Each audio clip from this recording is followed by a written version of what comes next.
아멘. 영광의 박수를 주님께 돌리십시다. 오늘은 히브리서 4장을 저희들이 말씀을 보았는데 예수를 깊이 생각하라 네 번째 설교 제목을 정해봤습니다. 따라합시다. 예수님을 깊게 생각합시다. 인생에서 길을 잃어버리지 않으려고 하면 새 여자의 말을 잘 들어야 길을 잃지 않는다고 합니다. 어려서는 엄마 말 잘 들어야 길을 안 잃고 결혼해서는 마누라 말 잘 들어야 된다고 합니다. 나이 들어서는 내비게이션 말 잘 들어야 된다고 합니다. 제가 요즘 이것을 잊어버리고 마누라 말 듣고 길을 나섰다가 가끔 길을 잃어본 적이 있습니다. 농담입니다. 요 근래에 이 대동여지도를 만든 고산자 김종호에 대한 영화가 개봉된 적이 있습니다. 이 영화 서두에 보면 김종호가 이 대동여지도를 만들면서 지도에 미쳤는가 하는 이 이유가 나오는데, 아버지가 이제 홍경대 난이 나니까 이 농사를 짓다가 이제 군인으로 이렇게 발탁이 돼서 이제 도와주러 가다가 관아에서 준 지도를 보고 길을 이제 깊은 산에 들어가는데 겨울에 그 지도가 잘못돼서 결국 그 산을 벗어나지 못해서 얼어 죽는 사건이 생깁니다. 나중에 이제 홍경래가 이 김종호가 아버지를 찾으러 가서 그 아버지가 얼어 죽어 있는 모습을 보게 되고 이 지도를 제대로 만들어야 되겠다 그런 생각을 갖게 되고, 그때부터 이 지도에 미쳐서 나중에 대종여지도를 만든다는 이야기입니다. 길이라는 것은 이렇게 중요합니다. 중세 기독교가 길을 잃고 타락했는데, 이럴 때 어떤 한 사람이 이 중세 기독교가 길을 잃었다는 것을 발견하게 됩니다. 뭔가 처음에 자신의 믿음에 문제가 있다는 것을 알게 되고, 문제를 해결하기 수단과 방법을 가리지 않는데 해결이 되지 않습니다. 그리고 문제는 어디에 있느냐? 자신이 걸어가는 길에 문제가 있다고 생각을 합니다. 그는 기독교가 구원을 얻는 길을 잃어버렸다고 생각하고, 이제 그 시대의 사람들에게 그 구원의 길을 다시 찾아야 된다고 이야기하는데, 당시에 이 지도자들은 자신들의 권력과 지위가 무너질 것을 두려워해서 그를 핍박하게 됩니다. 결국 그는 자신을 따르는 많은 사람들과 계획하기 시작하는데, 이 사람이 누구냐? 루터입니다. 조금 있으면 이제 종교개혁 500년이 되어집니다. 며칠 후면 이제 종교개혁 500년이 이제 되어지는데, 루터가 바로 하고 싶었던 것은 뭐냐? 예수 그리스도에 대한 구원의 길을 바로 잡고 싶어 했던 것입니다. 구원은 오직 은혜로, 오직 믿음으로, 오직 하나님의 말씀으로 이루어진다. 그는 그렇게 종교개혁의 기치를 얻는 것을 보게 됩니다. 이것은 주님이 이 땅에 오셔서 이루어 가셨던 가장 중요한 모토이기도 합니다. 주님이 오셔서 말씀이 말씀되게 하시고, 은혜가 은혜되게 하시고, 믿음이 믿음되게 하심을 통해서 구원을 이루신 것을 볼 수가 있습니다. 오늘 또 우리가 이 신학의 개혁을 해야 되는데, 어떻게 개혁을 해야 되느냐? 말씀이 말씀되어져야 됩니다. 은혜가 은혜되어져야 돼요. 또 하나는 믿음이 믿음되어지도록 발전되어져야 됩니다. 우리가 그렇게 종교개혁의 후손들로 그렇게 우리 자신을 잘 개혁하며 또 주님을 뒤따라가기를 소원합니다. 예수를 깊이 아는 것은 첫 번째, 말씀이 말씀되어질 때 깊이 알 수 있습니다. 예수님은 말씀을 말씀되게 하셨습니다. 따라합시다. 말씀이 말씀되게 합시다. 이 살아있는 것과 죽는 것의 차이가 있습니다. 이 동물이나 사람이나 살아있으면 반드시 움직임이 있습니다. 조금이라도 움직인다는 거죠. 이제 제가 지금은 우리 아이들 방에 잘 들어가지는 않은데, 어렸을 때 이게 새벽 예배 나오기 전에는 꼭 아이들 방에 들어가서 아이들의 얼굴을 이렇게 보고 나왔어요. 이불도 덮어주고. 그런데 어느 날 들어가 보면 안 움직이는 거예요. 어떤 아이가 숨도 안 쉬는 것 같아요. 그래서 발로 한번 살짝 건드려 보면 짜증난 듯이 움직여요. 그러면 제 마음속에 무슨 생각이 드냐면 감사합니다 하는 생각이 들어요. 그리고는 살아있네 하고 나오는 거죠. 사람이 살아있으면 이 움직임이 있듯이 믿음이 살아있으면 그 안에 말씀이 움직이게 되어 있습니다. 말씀이 생명력이 나타나는 것입니다. 한때 인도의 선교사였고 지금은 돌아가신 이 스탠리 존스 선교사님이라는 분이 계십니다. 이분이 쓴 디바인 예스라는 책이 있습니다. 이 책은 자신의 어떻게 사역을 해왔으며 자신의 신앙 고백과 같은 책입니다. 디바인 예스라는 뜻은 어떤 뜻이냐면 디바인이라는 뜻은 신의 하나님의 뜻이라는 거, 예스는 아멘이라는 뜻입니다. 언제든지 하나님이 말씀하시면 아멘 하겠다는 그런 의미의 자기 고백서와 같습니다. 이 책 안에 보면 그런 내용이 있어요. 그가 선교 사역을 하다가 중풍이 들었습니다. 59세쯤 중풍이 들어서 자신이 이제 인도에서 다시 영국으로 돌아가게 됩니다. 영화원에 가서 그는 이제 간호를 받게 되는데 자기를 간호하는 간호사에게 한 가지 부탁을 합니다. 아침에 들어오면 굿모닝하고 안녕하십니까 하고 인사하기보다 나사렛 주 예수 이름으로 명하노니 자리에서 일어나라 이렇게 이야기해달라고 이야기합니다. 뚱딴지 같은 말인데 간호사는 그 부탁을 듣고 아침마다 그를 볼 때마다 그렇게 이야기를 해줍니다. 왜 스탠리 존스가 이 말을 하게 요청을 했냐면 말씀이 자신에게 다가와서 확실히 믿어지고 들려지기를 기다렸던 것입니다. 의료진들은 그가 나이가 많이 들었기 때문에 일어서지 못할 것이라고 생각했습니다. 어느 날 아침에 간호사가 그에게 말합니다. 나사렛 예수 이름으로 일어나 걸으라 하니까 스탠리 존스 선교사는 아멘하고 그 자리에서 일어섭니다. 그리고 20년간 사역을 하다가 하나님께로 돌아갑니다. 하나님의 말씀이 그에게 들려지는 순간 말씀이 말씀되어지는 것을 볼 수 있습니다. 여러분에게도 오늘 들려지는 하나님의 말씀이 말씀되어지기를 소원합니다. 어떻게 들려져야 됩니까? 4장 12절 말씀 한번 같이 읽어보십시다. 시작. 하나님의 말씀은 살아있고 활력이 있어 좌우에 날선 어떤 검보다도 예리하여 혼과 영과 및 관절과 골수를 찔러 쪼개기까지 하며 또 마음의 생각과 뜻을 판단하나니. 오늘 성경에 하나님의 말씀은 살아있다, 활력이 있다 이렇게 말씀합니다. 전의 성경은 운동력이 있다 이렇게 이야기합니다. 생명력이 있다는 거죠. 어떤 생명력이 있느냐? 날선 것보다 예리한 생명력이 있어 혼과 영과 관절과 골수를 찔러 쪼개기까지 하며 하나님의 깊은 것이라도 판단할 수 있는 그 엑스레이와 같이 그 영혼의 깊은 것이라도 찍어낼 수 있고 변화시킬 수 있는 능력이 있다. 그것이 바로 하나님의 말씀이다 이렇게 말하고 있는 걸 보게 됩니다. 그런데 말씀이 모든 사람들에게 이런 능력이 있는 것은 아닙니다. 아무리 우리가 좋은 씨앗을 심어도요, 씨앗이 땅에서 발화하지 않고 그냥 썩어버리면 그건 생명이 되지 못합니다. 마찬가지로 말씀도 마찬가지예요. 아무리 좋고 유명한 설교자, 능력 있는 설교자가 설교를 할지라도 그 말씀이 그 영혼에 가서 생명력으로 발화하지 못하면 말씀은 썩어버리게 되는 걸 보게 됩니다. 말씀은 믿음의 씨앗과 같은데요. 말씀은 믿음으로 발화해야 역사가 나타납니다. 믿음의 싹이 틔우고 성장하고 꽃이 피고 열매가 맺기 위해서는 말씀이 그 영혼에 들어가서 살아나야 될 줄 믿습니다. 말씀이 내 영혼에 들어와서 살아나야 됩니다.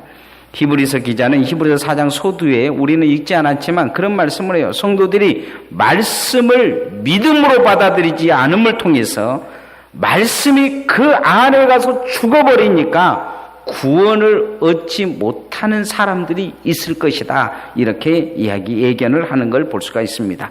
말씀을 듣기는 듣는데 믿음으로 받아들이지 못해서 말씀이 그 안에서 생명력이 얻지 못한다는 거죠. 생명력이 얻지 못하니까 그 말씀이 믿음이 되지 못한다는 것을 이야기하고 있는 걸 보게 됩니다. 종교개혁이 이전에 교회에서 이 설교를 했는데 무슨 설교를 했냐면 라틴어로 설교를 했습니다. 당시에는 라틴어를 쓰지는 않았어요. 지금도 라틴어를 쓰지는 않습니다.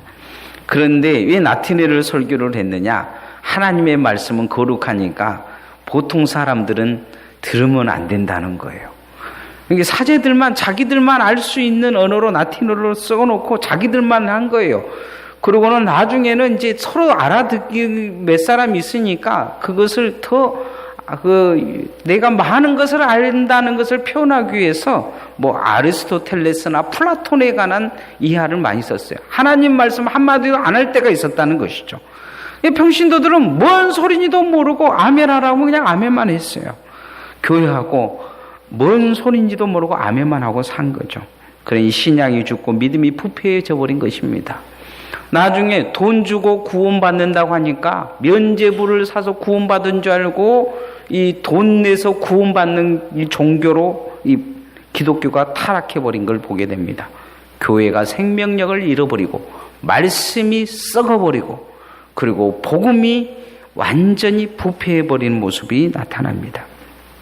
예수님께서 이 땅에 오셔서 십자가 지신 이유는 말씀을 이루시기 위한 것입니다. 십자가 상에서 우리를 구원하셨는데 무엇을 통해 구원하셨냐? 자기 마음대로 하신 게 아니고 구약의 말씀을 하나하나 이루어가시면서 우리를 구원하셨습니다. 십자가 상에서 주님이 말 다 이루었다 이렇게 말씀합니다. 말씀에 생명력을 부어 넣으신 것입니다. 구원받은 우리에게는 하나님의 말씀은 생명력이 있는 말씀이 되어야 될 줄 믿습니다. 말씀이 생명되어져야 됩니다. 말씀을 믿음으로 받아들이고 말씀을 아멘으로 받아들일 수 있기를 소원합니다. 그래서 여러분의 삶에 말씀이 말씀되어지기 위해 힘써야 됩니다. 말씀이 내게 오면 믿음으로 받아들여야 됩니다. 아멘으로 받아들이면 여러분의 삶에 하나님의 말씀이 생명력이 되어져서 오늘 우리가 읽은 말씀처럼 살았고 운동력 있는 말씀이 여러분의 생각과 마음과 영과 골수와 모든 것을 예수 그리스도의 삶으로 예수 그리스도께서 원하신 걸로 변화시켜 줄 줄 믿습니다. 그렇게 말씀이 말씀되어져서 개혁신앙을 가지고 하나님 앞에 변화되어지는 성도들 되어지기를 소원합니다. 두 번째, 예수님은 이 땅에 오셔서 하시는 일이 뭐였냐면 믿음 있는 자를 보시고 그 믿음이 믿음되게 하셨습니다. 우리도 신학 속에서 중요한 것은 내가 믿음 가지고 있으면 이 믿음을 어떻게 바꿔야 되냐? 드러나는 믿음으로 표현해야 될 것입니다. 따라합시다. 믿음이 믿음되게 해야 됩니다. 민족마다 다 물건 살 때 이 성격이 드러난다고 하는데요. 꼭 물어보는 말이 있다고 해요. 프랑스 사람들은 물건을 살 때 꼭 물어보는 게 이게 최신 겁니까? 이렇게 묻는다고 해요. 독일 사람들은 이거 튼튼합니까? 이렇게 묻는다고 합니다. 중국 사람들은 이거 싼 것입니까? 묻는다고 해요. 다 싼 것만 찾는 사람들이니까. 한국 사람들은 꼭 묻는 게 뭐냐면 이거 진짜입니까? 이렇게 묻는다고 해요. 속고만 살아와서 그런 것 같아요. 서로가 잘 못 믿고 사는 시대이죠. 교회 와서도 한국 사람들은 제일 안 믿는 게 뭐냐? 이 설교도 잘 안 믿어요. 어떤 교회에 가면요, 이 설교를 하면, 예화를 하면 그 스마트폰으로 이렇게 찾아본다고요. 목사님이 지금 예화를 했는데 이게 진짜냐 가짜냐. 그러고 나서 설교 끝나고 나서 저 뒤에 서서 인사할 때 목사님 인사하면서 그렇게 목사님 그 예화가 진짜대요. 이렇게 이야기한다는 거죠. 이런 시대를 우리가 지금 살고 있어요. 예수님께서 제자들과 다니면서 가장 화를 내실 때가 많았는데 그때가 언제냐면 제자들이 안 믿었을 때가 그랬어요. 풍랑이 막 일어나고 그 죽을 위기가 예수님이 말 한마디 하시니까 그냥 풍랑이 잠잠해졌어요. 제자들이 그냥 이렇게 이제 쫄아가지고 옆에 있는데 예수님 막 화를 내시면서 하시는 말씀이 그런 거예요. 내가 언제까지 너희들 믿음 없는 것을 참아야 하느냐 이렇게 말씀하셨어요. 왜 이렇게 믿음을 강조하셨느냐? 예수님 우리 안에 있는 믿음이 믿음되어져야 믿음의 역사가 나타나고 믿음의 눈이 떠해지고 믿음의 귀가 열려져서 믿음의 사람으로 바뀌기 때문입니다. 믿음이 믿음되게 원하시는 그 주님의 모습은 마태복음 9장 2절에 보면 중풍병자가 찾아오는데 네 사람이 중풍병자를 이렇게 메고 와요. 주님이 그 네 사람의 믿음을 보고 뭐라고 말씀하시냐면 그 믿음을 보고 고쳐주셨다. 이렇게 말씀하셔요.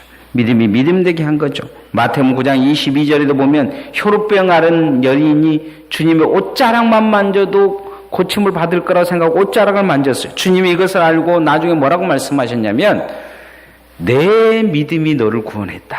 그렇게 말씀하셨어요. 내가 너를 고친 게 아니고 네가 가지고 있는 네 믿음이 너를 고쳐줬다. 이렇게 이야기하시는 것이죠.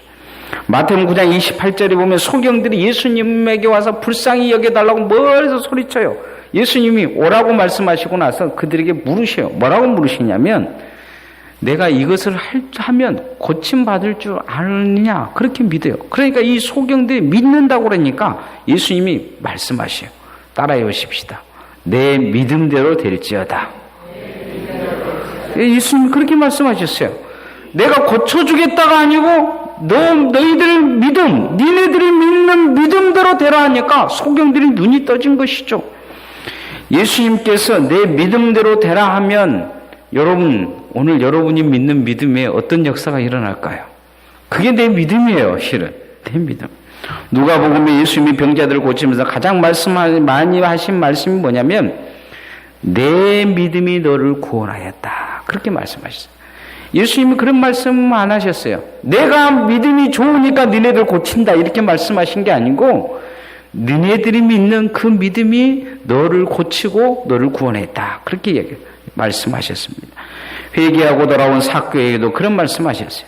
믿음이 믿음되게 일하신 것을 볼 수 있습니다. 우리의 신앙생활을 어떻게 해야 되느냐? 내가 예수 그리스도를 믿으면 그 믿음이 믿음되게 믿어야 될 줄 믿습니다. 믿음되게 기도하고 믿음되게 예배하고 믿음되게 충성하고 헌신해야 될 줄 믿습니다. 13절 14절 말씀 한번 같이 읽어봅시다. 시작. 지으신 것이 하나도 그 앞에 나타나지 않음이 없고 우리의 결산 받으실 이의 눈앞에 만물이 벌거벗은 것 같이 드러나느니라. 그러므로 우리에게 큰 대제사장이 계시니 승천하신 이 곧 하나님의 아들 예수시라. 우리가 믿는 도리를 굳게 잡을지어다. 마지막 날 만물이 벌거벗은 것처럼 다 드러날 때가 있을 것이다. 그런데 우리의 믿음도 그럴 거라는 거죠. 그러기 전에 오늘 우리에게 예수 그리스도가 계시니 우리의 믿음을 붙들어주고 우리의 믿음대로 되라고 명령하시고 우리에게 믿음이 믿음되게 하실 분이 계시니 그가 누구냐? 예수 그리스도라신 거죠. 그분을 붙들어야 된다. 이렇게 말씀합니다. 신앙생활을 어떻게 하니 뚜렷이 오늘 말씀해주고 있습니다. 믿음으로 예수님을 붙드는 게 신앙생활입니다. 믿음으로 예수님을 의지하는 것이 신앙생활입니다. 혈루병이 앓은 이 여인이 예수님 옷자락만 붙들어도 고침을 받을 거라는 믿음을 가지고 있는 것처럼 우리도 오늘 그 주님을 붙들어야 될 줄 믿습니다. 예수님을 만난 많은 사람 중에 예수님을 통해서 빛을 보고 절망에서 희망으로 고통에서 행복으로 나온 사람들의 특징은 자신이 가지고 있는 믿음으로 예수님을 붙들었다는 것입니다. 그냥 앉아 있었던 것이 아니에요. 이 여리고의 소경인 이 바디메이도 예수님께 그렇게 외칩니다. 나사렛 예수여 나를 불쌍히 여기소서. 그러자 그 주변에 있는 사람이 조용히 하라고 입을 틀어막아도 그는 외칩니다. 예수님께 가까이 나오자 예수님이 그렇게 말합니다. 너가 볼 줄을 알면 믿느냐? 그냥 믿는다고 했죠. 그에게 말씀하시니까 눈이 띄어지는 걸 볼 수 있습니다. 무엇으로 예수를 기다렸습니까? 믿음으로 기다렸습니다. 많은 사람은 믿음이 추상적으로 생각합니다. 믿는다고 뭐가 될 거냐는 거죠. 믿는다고 뭐가 역사가, 그것은 믿지 않기 때문에 역사가 나타나지 않는 것입니다. 믿음을 보시고 믿음의 역사를 일으킨 예수님을 우리는 기억해야 됩니다. 예수님은 믿음이 있는지 없는지 보는 눈이 가지고 계셨습니다. 그래서 믿음에 있는 사람의 기름에 불을 붙이십니다. 그러자 그 믿음이 타오르고 빛을 내고 역사를 일으켜내는 것을 볼 수가 있습니다. 주님을 만나면 오늘 우리의 믿음에 불을 붙여 주실 것입니다. 믿음이 타오르게 될 것입니다. 믿음이 빛을 드러내게 될 줄을 믿습니다. 그래서 오늘 우리가 주님을 어떻게 만나야 되느냐? 믿음으로 붙들어야 될 줄 믿습니다. 그러면 믿음이 믿음 되어지게 될 것입니다. 우리 성도들이 그렇게 믿음이 믿음 되어지게 하시는 예수 그리스도를 온전히 알아 믿음이 믿음 되어지도록 주님을 붙드는 성도들 되어지기를 소원합니다. 마지막으로 예수님은 이 땅에 오셔서 하나님의 은혜를 이 땅에 강같이 흐른 이 은혜를 어떻게 바꾸셨느냐? 진정한 구원의 은혜로 바꿔놓으셨습니다. 은혜가 은혜되게 하셨다는 것입니다. 우리의 신앙생활에 정말 필요한 건 뭐냐? 은혜가 은혜되도록 바꿔가는 신앙생활입니다. 따라합시다. 은혜가 은혜되게 하십시다. 예수님께서 예루살렘에서 올라오시면서 사마리아와 갈릴리 사이를 지나가십니다. 그때 10명의 눈병자가 예수님께 나와서 고쳐달라고 부탁을 해요. 그런데 예수님은 그들은 뭐 안수하든지 만지신 게 아니고 성경의 가르침대로 그렇게 이야기하십니다. 가서 제사장들에게 너희들 얼굴을 보이라. 그렇게 이야기를 해요. 이 사람들이 실망해서 돌아갔는지 아니면 제사장에게 돌아가는 과정인지 모르지만 좌우전 돌아가다가 자신들이 고침을 받은 것을 발견하게 됩니다. 그러고는 이 사람들이 각자 흩어져요. 흩어지고 근데 한 사람만 예수님께 돌아옵니다. 성경은 그 사람이 누구냐? 유대인들이 멸시한 사마리아인이라고 이야기를 하고 있습니다. 나머지 9 유대인들은 다 자기 집으로 돌아가 버린 것입니다. 그러나 사마리아인만 예수님께 돌아옵니다. 예수님이 이것을 보고 10사람이 고침을 받았는데 나머지 9은 어디 갔느냐 물어보시면서 이 사마리아인에게 구원을 선포하십니다. 네가 오늘 구원받았다. 그렇게 말씀하십니다. 10명이 은혜 받았습니다. 똑같이 고침을 받은 은혜를 받았어요. 그런데 그 은혜를 은혜되게 해서 구원의 역사가 일어난 사람은 누구냐? 한 사람, 유대인들이 멸시한 한 사람, 그 사마리아인이었다는 것입니다. 은혜가 은혜되게 한 것입니다. 은혜의 역사가 그 삶에서 다시 은혜로 바뀌고 은혜의 길을 걸어가며 은혜로 하나님 앞에 나아감을 통해 은혜의 보좌를 붙듦을 통해 하나님의 놀라운 은혜가 그 삶 속에서 구체적으로 드러난 것입니다. 구원 얻은 것입니다. 은혜가 은혜 되어진 것입니다. 자, 15절 16절 말씀 한번 같이 읽어보십시다. 시작. 우리에게 있는 대제사장은 우리의 연약함을 동정하지 못할 시가 아니요 모든 일에 우리와 똑같이 시험을 받으신 이로되 죄는 없으시니라. 그러므로 우리는 국률하심을 받고 때를 따라 돕는 은혜를 얻기 위하여 은혜의 보좌 앞에 담대히 나아갈지니라. 오늘 성경은 분명히 우리가 은혜 받은 자임을 확인해 주고 있습니다. 우리를 동정하실 분은 누구입니까? 우리와 똑같은 시험을 받은 우리를 구원하신 분은 누구십니까? 예수 그리스도십니다. 그분이 왜 시험받고 고통받으셨습니까? 나를 구원하시기 위한 것이죠. 그러므로 우리가 구원받은 것입니다. 구약의 대제사장은 1년에 한 번 이 대속죄일에 이 법궤가 있는 지성소에 들어갈 수 있었습니다. 다른 제사장은 들어가지 못했어요. 레위인도 들어가지 못하고 모든 사람이 들어가지 못했습니다. 이 열심히 특심이었었던 우시야 왕도 제사장들이 말리는데 성소에 들어가서 이 지성소가 아닌 성소에 들어가서 분향하려다가 문둥병이 걸려버렸습니다. 감히 누가 하나님 앞에 나아갈 수가 없었던 것입니다. 그런데 오늘 성경은 하늘 지성소의 보좌 앞에 오늘 우리 보고 나오라. 그것도 두려워하지 말고 담대히 나와서 주님의 보좌를 붙들어라. 그렇게 말씀하고 있습니다. 이유는 뭡니까? 우리가 그렇게 나아갈 수 있는 건 예수 그리스도께서 나를 위해 십자가에 못 박혀 죽으셨기 때문이요. 우리를 왕같은 제사장으로 세워주셨기 때문이요. 예수 그리스도의 보혈패가 내게 묻혀져 있기 때문에 주님의 보좌를 붙들을 수 있는 은혜가 우리에게 있는 것입니다. 우리가 구원받았다면 그 은혜를 누리고 살았다면 그 보좌 앞에 더 큰 은혜를 누리기 위해 주님의 보좌를 붙들어야 될 줄 믿습니다. 그 보좌를 붙드는 자마다 때를 따라 돕는 은혜가 주어질 것이다. 오늘 성경은 그렇게 말씀하고 있습니다. 우리가 때를 따라 돕는 은혜를 얻기 위해서도 그렇게 보좌를 붙여야 되겠지만 또 한 가지 우리가 해야 될 것이 있습니다. 은혜가 은혜되기 위해 어떻게 살아야 됩니까? 보좌를 붙드는 것은 기도자의 삶입니다. 예배자의 삶입니다. 봉사와 헌신의 삶입니다. 곧 은혜가 은혜되게 살면 하나님이 나를 때를 따라 도와주시겠다. 더 큰 은혜로 나를 붙들어 주시겠다. 오늘 성경에 그렇게 말씀하고 있는 것입니다. 우리 성도들이 그렇게 은혜 받은 자로서 더 큰 은혜를 향해 나아갈 수 있기를 소원합니다. 그러기 위해서 더 예배자의 삶을 사십시다. 그러기 위해 더 기도자의 삶을 사십시다. 새벽을 깨우고 금요기도에도 나와서 기도하시며 하나님의 은혜의 보좌를 붙드십시오. 그저 이 땅에서 구원받은 걸로 만족하지 말고 때를 따라 돕는 하나님의 은혜를 붙듦을 통해 여러분의 삶이 하나님의 은혜로 세워지기를 소원합니다. 이제 말씀의 결론을 맺으면 오늘 네 번째 예수를 깊이 생각하라. 네 번째 시간을 말씀을 전했습니다.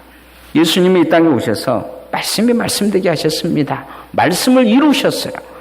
우리의 신앙도 말씀을 이루어가면 역사가 나타나게 될 것입니다. 생명의 역사, 살아 움직이는 하나님의 말씀이 여러분을 세워주게 될 것입니다.